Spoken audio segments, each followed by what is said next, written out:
Korean సినిమాలకు as it is గా సినిమాలు డైరెక్టర్లు తీసేస్తున్నారు. ఇంకా అసలు అందులో వేరే ఏమాత్రం చిన్న తేడా కూడా లేకుండా అసలు హిట్ అయిన పాప్ బీట్స్ని అయితే మన మ్యూజిక్ డైరెక్టర్స్ రేంజ్లో వాడేసుకుంటున్నారు. ఇంతవరకు మనం రెగ్యులర్గా అక్కడక్కడ చూస్తూనే ఉంటాం. కానీ ఆస్కార్ అవార్డు విన్ అయిన సాంగ్ని కూడా మక్కి టు మక్కి అలాగే దింపారంటే మాత్రం అది కొంచెం అరుదుగా అనుకుంటూ ఉంటాం. అయితే ఇప్పుడు అలాంటి ఇన్సిడెంటే బాలీవుడ్లో ఒకటి జరిగింది. సాక్షాత్తు నాటు నాటు నాటు నాటు సాంగ్కే. ఏంటో ఒకసారి చూసేయండి చెప్తా. ట్రెండ్ సెట్ చేయడం వేరు, ట్రెండ్ ఫాలో కావడం వేరు. కానీ బాలీవుడ్ హీరోలు ఈ రెండింటినీ కాకుండా ట్రెండ్ ను యాజ్ ఇట్ ఈజ్ దింపేశారు. ఇండియన్ సినిమాకు, అందులోనూ ప్రత్యేకంగా తెలుగు సినీ పరిశ్రమకు ఆస్కార్ అందించిన నాటు నాటు సాంగ్ ను యాజ్ ఇట్ ఈజ్ కాపీ చేసి పారేశారు. లొకేషన్, స్టెప్స్, ఎనర్జీ అంతా కూడా కాపీ కొట్టేశారు. అదేంటి, RRR లోని నాటు నాటు స్టెప్స్ ను యాజ్ ఇట్ ఈజ్ దింపేశారు. వీళ్లు ఆస్కార్ అందుకున్న నాటు నాటు సాంగ్ చూడలేదా, లేక అలాంటి స్టెప్స్ కావాలని ఈ పాటకు పెట్టుకున్నారా అనేది ఇప్పుడు పెద్ద డౌట్. నాటు నాటును చూస్తుంటే ఇంకాస్త చూడాలనిపిస్తుంది. అలా ఉంటాయి తారక్ చరణ్ స్టెప్పులు. కానీ బాలీవుడ్ నాటు నాటు రీమిక్స్ వెర్షన్ మాత్రం డల్ గా ఉంది. బాలీవుడ్ బెస్ట్ డాన్సర్స్ లో ఒకడైన టైగర్ ష్రాఫ్ తో నాటు నాటు స్టెప్పులు రిపీట్ వేయించాడు దర్శకుడు. ఇంతకీ ఇదేం సినిమా అనుకుంటున్నారు? బడే మియా చోటే మియా. అందులోనే మస్త్ మలంగ్ జూమ్ సాంగ్. పెళ్లి చేసుకుంటే నాకు చాలా బాగా కలిసి వస్తుంది అని పెద్ద పెద్ద మ్యారీడ్ హీరోయిన్స్ అందరూ స్టేట్మెంట్లు ఇచ్చేస్తుంటే ఇక యంగ్ హీరోయిన్స్ ఈ మాటను పట్టుకొని ఆగుతారంటారా చెప్పండి. ఆల్రెడీ అదే స్పీడ్తో రకుల్ పెళ్లిపీట లెక్కేసింది. ఇప్పుడు తన లవ్వర్ తో పెళ్లిపీట లెక్కేయడానికి రెడీ అయిపోతుంది హీరోయిన్ తాప్సీ. మ్యారేజ్ తర్వాతే Bollywood heroines career next level కు వెళుతోంది. దీపిక, కియారా, అలియా అదే ప్రూవ్ చేశారు. పైగా ఆ విషయాన్ని గర్వంగా చెబుతున్నారు. రణబీర్ తో పెళ్లికి ముందు ఆలియా బ్రాండ్ వాల్యూ 500 కోట్ల లోపే ఉండేది. కానీ ఇప్పుడు ఆ బ్రాండ్ వాల్యూ 1000 కోట్ల వైపు దూసుకుపోతోందట. మరోవైపు పెళ్లి తర్వాతే కియారా అద్వానీ కెరీర్ లో ప్రెస్టీజియస్ ప్రాజెక్ట్స్ లో నటిస్తోంది. 300 కోట్ల బడ్జెట్ తో తెరకెక్కబోతున్న డాన్ 3లో రణవీర్ కు జోడీ కట్టబోతోంది. దీపిక, ఆలియా, కియారా తమ కెరీర్ లో చూపించిన స్పీడ్ చూసి రీసెంట్ గా రకుల్ కూడా మ్యారేజ్ చేసేసుకుంది.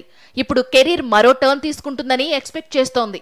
సీనియర్స్ దారిలో మరో స్టార్ హీరోయిన్ ఇటీవల డంకీలో షారుఖ్ తో జోడీ కట్టిన తాప్సీ కూడా వెళ్లాలనుకుంటోందట. కానీ ఆ విషయాన్ని వెల్లడించడం లేదు. టాలీవుడ్ నుంచి బాలీవుడ్ వెళ్లిన సమయంలో తాప్సీకి డెన్మార్క్ బ్యాడ్మింటన్ ప్లేయర్ మథియాస్ బోతోతో పరిచయం ఏర్పడింది. ఆ తర్వాత ఆ పరిచయం ప్రేమగా మారింది. 10 ఏళ్లు ప్రేమలో ఉన్నారు. ఇప్పుడు పెళ్లిపీటలెక్కాలనుకుంటున్నారు. మార్చి చివరి వారంలో రాజస్థాన్లోని ఉదయ్పూర్లో వీరిద్దరి వివాహం ఘనంగా జరగనుందట. అయితే పర్సనల్ లైఫ్ గురించి ఎప్పుడూ క్లారిటీ ఇవ్వని తాప్సీ ఇప్పుడు అదే మాట చెబుతోంది. పెళ్లిపై ఒక్క మాట కూడా బయటకు చెప్పను అంటోంది. Director Shankar, one of the most noted directors of Indian film industry. Shankar సినిమాలంటే ఆహా అన్నంత క్రేజ్ ఉంటుంది కదా. అసలు శంకర్ సినిమాలు ఎప్పుడో తీసినవైనా ఇప్పటిదాకా ఇంకా ఆడియన్స్ని అబ్బురు పరుస్తూనే ఉంటాయి. కానీ ఎందుకో ఈ మధ్య డైరెక్టర్ శంకర్ కాస్త సైలెంట్ అయ్యారు. మినిమం గ్యారంటీ సినిమాలు తీయడం కూడా కష్టమైపోతుంది. కాకపోతే ఇప్పుడు సిచ్యువేషన్ అలా లేదు. ఎందుకంటే సంవత్సరాన్ని శంకర్ నామ సంవత్సరంగా మార్చుకోవచ్చేమో పేరు. బికాజ్ 2 భారీ పాన్ ఇండియా మూవీస్ తో డైరెక్టర్ శంకర్ కంబ్యాక్ ఇస్తున్నారు కాబట్టి. తీసిన ప్రతి సినిమాతోనూ సెన్సేషన్ సృష్టించడం, బాక్స్ ఆఫీస్ ను షేక్ చేయడం, హీరోలకు తిరుగులేని పేరు రావడం చాలా కొద్ది మంది దర్శకులకు మాత్రమే సాధ్యపడుతుంది. అలాంటి దర్శకుల్లో శంకర్ ఒకడు.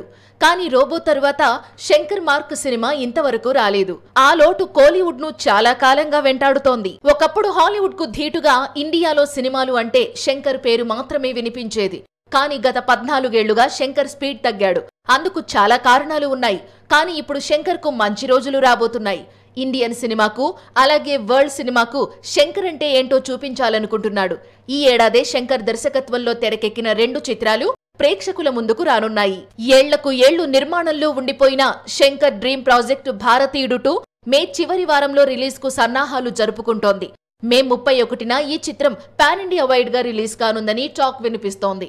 ఇక గేమ్ చేంజర్ కూడా డిసెంబర్లో రిలీజ్ ఖాయమైనట్లు ప్రచారం సాగుతోంది. డిసెంబర్ 25న క్రిస్మస్ కానుకగా ఈ చిత్రాన్ని థియేటర్స్ లోకి తీసుకురావాలనుకుంటున్నాడట దిల్ రాజు. శంకర్ లాంటి దర్శకుడు కొత్త సినిమాతో తిరిగొస్తున్నాడు అంటే ఇండియన్ బాక్స్ ఆఫీస్ మినిమం 1000 కోట్ల సినిమాను ఎక్స్పెక్ట్ చేస్తుంది. మరి శంకర్ ఆ మార్కును, ఎక్స్పెక్టేషన్స్ ను అందుకుంటాడో లేదో చూడాల్సి ఉంది. మేలో భారతీయుడు 2, అలాగే డిసెంబర్లో గేమ్ చేంజర్ రిలీజ్ తో భారతీయ సినిమాకు తన వంతుగా 2000 కోట్లను అందిస్తాడా లేదా అన్నది ఇప్పుడు ఆసక్తికరంగా మారింది. సీక్వెల్స్ చిన్న హీరోల దగ్గర నుంచి స్టార్ హీరోస్ దాకా అందరూ సీక్వెల్స్. ఇన్ఫాక్ట్ మన టాలీవుడ్ లో గత 2-3 రోజులుగా కనుక మనం చూసుకుంటే సీక్వెల్ సినిమాల లిస్టు చాలా పెరిగిపోయింది. మరి ఆ విషయాలు మనం మాట్లాడుకోకపోతే ఎలా? చూద్దాం. యువ హీరోలందరికీ ఇప్పుడు సడన్ గా సీక్వెల్ ఫీవర్ పట్టుకుంది. స్టార్ హీరోలు సీక్వెల్స్ కు ఇంపార్టెన్స్ ఇస్తున్నారనో లేక సీక్వెల్స్ కు క్రేజ్ ఉందని అర్థమైందో తెలియదు కానీ యువ హీరోలు సీక్వెల్స్ జపం చేస్తున్నారు. ఆల్రెడీ టిల్లు రీఎంట్రీ ఇస్తున్నాడు. మార్చి 29 నుంచి థియేటర్స్ లో సందడి చేయనున్నాడు. టిల్లు సీక్వెల్ తో తిరిగొస్తున్నాడని తెలిసి సీక్వెల్ కు మామూలు బిజినెస్ జరగలేదు. మరోవైపు నిఖిల్ నటించిన కార్తికేయ 2 పాన్ ఇండియాను షేక్ చేసింది. ఫ్యూచర్ లో కార్తికేయ 3 ఉంటుందని అఫీషియల్ అనౌన్స్మెంట్ కూడా వచ్చింది. మరోవైపు అడవి శేష్ను గూఢచారి మూవీని పాన్ ఇండియా రేంజ్ కు తీసుకెళ్లాడు. ఒకప్పటి బాలీవుడ్ సెన్సేషన్ టైగర్ 3లో సల్మాన్ కు విలన్ గా నటించిన ఇమ్రాన్ హష్మీని గూఢచారి సీక్వెల్ కు ప్రతినాయకుడిగా ఖరారు చేశాడు. ఇక రామ్ నటిస్తున్న ఇస్మార్ట్ శంకర్ సీక్వెల్ డబుల్ ఇస్మార్ట్ లో విలన్ గా సంజయ్ దత్ నటిస్తున్నాడు. ఇప్పటికే సాయి ధరమ్ తేజ్ కెరీర్ లో బిగ్ హిట్ గా నిలిచిన చిత్రలహరికి సీక్వెల్ రానుందని టాక్ మొదలైంది. మరోవైపు మత్తు వదలరాకు కూడా సీక్వెల్ రాబోతోంది. ఇక last year Tollywood surprise hit mad కు కూడా సీక్వెల్ ఫిక్స్ అయింది. మార్చి నుంచే సెట్స్ పైకి వెళ్లనుంది. మరో యంగ్ హీరో శ్రీవిష్ణు కూడా రాజరాజ చోర చిత్రానికి ప్రీక్వెల్ చేయాలనుకుంటున్నాడు. అలాగే మంచు విష్ణు కూడా తాను నటిస్తున్న ప్రెస్టీజియస్ ప్రాజెక్ట్ కన్నప్పకు సీక్వెల్ ఉండాలనుకుంటున్నాడట. త్వరలోనే అందుకు సంబంధించిన కన్ఫర్మేషన్ రానుందని టాక్. రెబల్ స్టార్ ప్రభాస్ శివుడిగా కనిపించబోతున్న చిత్రం ఇది. సంక్రాంతి బ్లాక్ బస్టర్ హనుమాన్ కు సీక్వెల్ గా జై హనుమాన్ తెరకెక్కనుంది. నాని హీరోగా హిట్ 3 తెరకెక్కాల్సి ఉంది. విరూపాక్ష 2కు స్టోరీ రెడీ అవుతోంది.